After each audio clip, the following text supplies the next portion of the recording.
Hello, my wild magic friends. It's Deborah Fay, and this is The Art of Being Alive.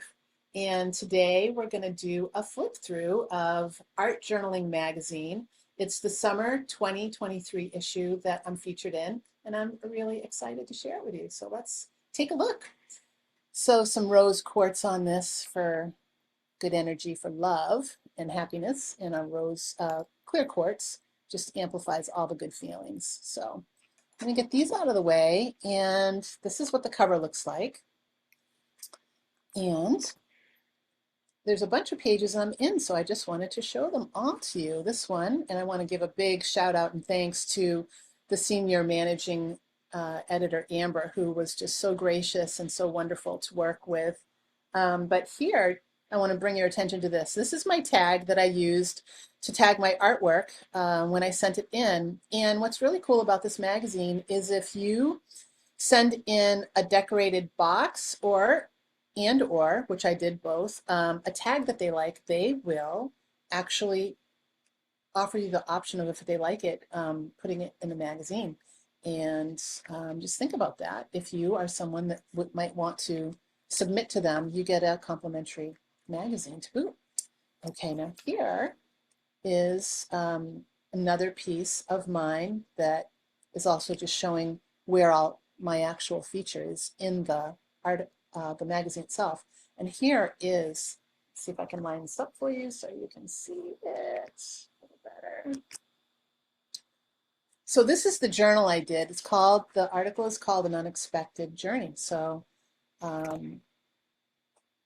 this is a journal that chronicles an experience I had where a class I was taking actually really turned into the journal becoming more of a healing grimoire. So these are some of the pages that they featured. I think it's 9 pages is the spread.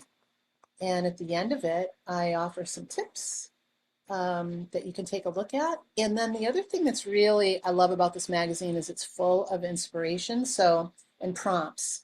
One of the prompts was about techniques to try. And down here, you'll see this is, see if I can show you this. This is mine. And I'll just read this one to you because it's kind of cool. When less is more, but you still want to make an impact, individually cut out letters and present them on black paint, which is something I really like to do. That's one of my style motifs that I really enjoy. And here's another page where there's a prompt. Let's see if you can see that. And it's called We Asked the Artists. And so I'm featured at the bottom here with an answer to that prompt, which every issue is different. This one is, do you make any journal elements ahead of time in bulk so they're ready to go for future pages? And you can read my answer. It's on page 62. And then there is another prompt. Do you typically decorate the covers of your journals? And what determines whether or not the cover gets decorated? And I've got my response right down at the bottom here. And there is another page here where it's a We Ask the Artist again. And it says, is there a specific art supply that you think is worth splurging on, the high quality version, which I definitely do. Definitely have a few of those. So my answer is, I seem to always be on this page here. On the left page again, see if you can see that. And then up here, which was really cool, was this is my back page of my journal. And I randomly just picked I like to work in vintage and antique books and cut out segments to put on my journals. And I randomly picked out this page, but what I loved about it was it actually had my son's name spelled differently because he's Nikolas. So I altered the spelling of the name and left it with the word good underneath it. And I just loved that because it's kind of like my boy is in my journal, and they chose to use that. So that was kind of special to me. And then lastly, I am on a feature that is called Square One. And the prompt is, sometimes when staring at a blank journal, we need a bit of help moving past square one. Whether a question, a quote, or a simple list, these prompts should have you journaling in no time. And I want to share mine with you. It's actually the first one because it's something that you could maybe even try today. And it is go for a walk in nature and find a place to stop. See if you can, let's see if, there we go, that's better.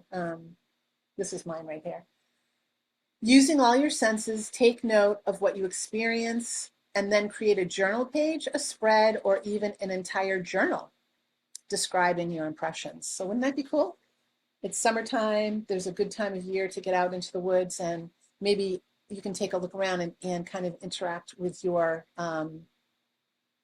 environment a little differently than maybe you usually do. And if you haven't been a journaler before, maybe this would be a nice time for you to just grab a little notebook and head out into the woods and see what happens. And so let's see, this is the back of the journal and around to the front again. And there you have it. Art journaling comes out quarterly, summer 2023. And I couldn't be any more thrilled and honored to be a part of this publication. So thanks for hanging with me. And again, I look forward to doing some more flip throughs with you as more publications that I'm in come about. So take care and we'll see you soon.